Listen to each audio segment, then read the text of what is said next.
Je vous présente Clémence Boulouk, merci d'être venue. Donc, avant de parler du dernier roman de Clémence Boulouk, Nuit ouverte, j'ai essayé de vous la présenter en quelques mots. Donc, Clémence Boulouk est très jeune, comme vous voyez, elle est écrivaine, en même temps, elle est critique littéraire en France Culture. Son premier livre, Mort dans le silence, paraît en 2003. Ce n'était pas un roman, mais le récit d'événements douloureux qui ont marqué son enfance. Et donc ce roman a donné lieu au film La fille du juge. Ensuite, en 2004, elle a écrit Sujet libre, qui est l'histoire d'une jeune femme, Violaine, jeune rapatriée d'Algérie. Puis Chasse à court, qui raconte les ambitions d'un chasseur de textes. Et 3 autres livres qui ne sont pas des romans. Il y a Le goût de Tanger, une anthologie de textes sur cette ville cosmopolite, juive d'Afrique du Nord, qui est présentée ici, en collaboration avec Nicole Serfati, qui est un ouvrage sur l'héritage et la mémoire.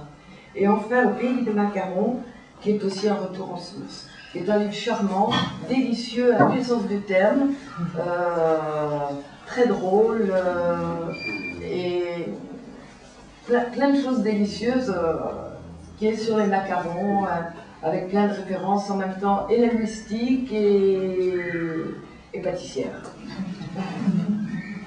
Voilà. Est-ce que vous pouvez nous dire quelque chose sur ces 3 derniers ouvrages qui ne sont pas des romans, qui sont un petit peu en dehors de... Un petit peu en dehors, mais un petit peu... et en même temps... un petit peu de... Le goût de Tanger, c'est tout simplement une anthologie de textes que j'ai présenté. Pourquoi Tanger? Parce que j'ai une arrière-grand-mère qui se repose depuis quelques années déjà dans un endroit qui est magnifique, qui est le vieux cimetière de Tanger, qui est au-dessus du détroit.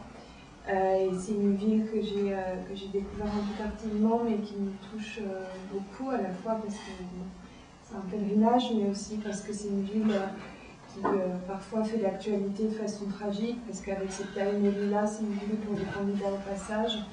Donc, avant de revenir maintenant au sujet du roman qui nous intéresse,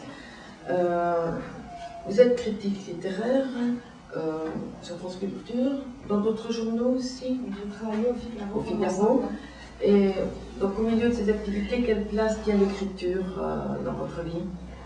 En fait, je pense qu'elle tenait la place, l'angle pivot. Mais malheureusement, c'était un peu avec le cours des jours et l'urgence. Forcément, journalisme, c'est l'urgence. Même si c'est de la critique littéraire, ça reste quand même tout à fait tributaire justement de l'actualité. Et parfois, je souffrais un peu de ne pas avoir autant de temps, parce que je sais qu'il y a des critiques littéraires qui étrangement ne lisent pas, ou peu. Et moi, je pense que étant auteur, la moindre des choses, c'est quand même